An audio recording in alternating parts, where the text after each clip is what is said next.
Good evening, family. It's your girl Tanya. I'm here tonight. I wanted to share a few things with you this evening before you fall to sleep. So, I want to show you how to breathe with your movement. Whenever you're exercising, you want to always remember to breathe. You want to breathe so that your movement is easier for you, so that you can have more flexibility and so that you can reach the ending point of your stretching or your movement. Okay, so tonight I want to share with you how to stretch your hamstrings. Okay, whenever you're not with a partner doing a PNF stretching or a active stretching and you're doing passive stretching yourself, you want to be able to do your body mechanics correctly, okay? And especially if you have tight hamstrings. So what hamstrings are, the back of your legs, you have hamstrings that go straight down, okay? These are the back of your posterior chain of your legs, okay? So what I want to show you is how to breathe while you're stretching. Your traditional stretch for your hamstrings is you're going to put your legs, you're going to look at your shoulders in the mirror, and you're going to get your hip shoulder width apart so that you can have good body mechanics. That's the traditional way of standing. But if you have different bone structure, you have to figure the comfort level for you to be able to flex and stretch. If this is a good stretch for you, this may not be a good stretch for you. Depending on how tight your hamstrings are, this may not be a deep enough stretch for you. But we're just talking about breathing right now, okay? So breathing in the hamstring movement with hip flexion, okay? So this is shoulder width apart. I'm going to turn to the side and I'm going to show you the actual movement. I want to be able to extend my legs so that this muscle can stretch out. So when I flex my hip, my fiber is going to stretch out so it can stretch the hamstring. You can tear that muscle if you're so tight and you don't warm up.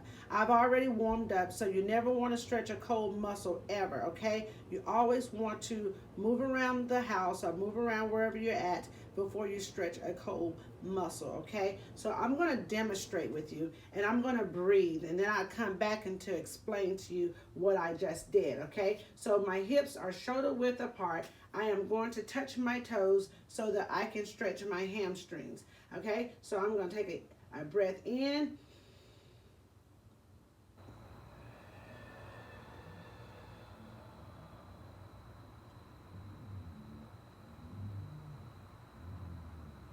Okay, so what I did was I took a breath in and then I let it all the way out as I go down to touch my toes. I'm a little flexible, so I'm able to touch my toes. If you're not, touch your knees or touch your mid-thigh. It's a starting point to get your hamstrings to start loosening up and stretch so you can have a bigger range of motion, okay? So when you inhale, you're bringing your diaphragm up, and then you're letting it out, all the air out, and you're going to go down as far as you can, evenly, carefully, and touching your toes all the way down, or to your knees, or to your thigh. So when you inhale, then you flex, let the air out, and that should let you go down further, okay? And then when you bring your back up, you come up like a hump at a time. Try not to speak so many sign terms on you so that you can understand what I'm talking about. So just bringing your spinal column up one roll at a time so that you will not disrupt your column to cause injury, okay? So that is a hamstring stretch with breathing. You take a deep breath in and you let out. Whenever you're picking up a load, you inhale in,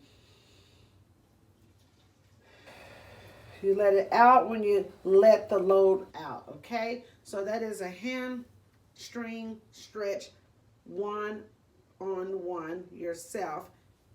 A light basic stretch, passive movement. You want to do this movement in a dynamic or a static form, okay? So before you get ready to work out, you want to pre-stretch, and you want to post stretch. Before you work out, you don't want to overly stretch because you do not want to stretch your muscles and cause an injury because you're too relaxed. You want to really, really engage into a deep stretch after the activity so that you can get the full lean muscles and reduce the tension of soreness or fatigue or lactic acid buildup. Remember, whenever you breathe and exercise or doing a movement, whenever you pick it up a load, you want to inhale, and whenever you let the load out, you want to exhale fully so that you can get the full extension of the movement so that you will not create an injury. If you have any questions, please follow me at Body Solutions Massage and Fit, or you can follow me on Instagram under Body Solutions. Thank you and have a great evening, and don't forget to stretch.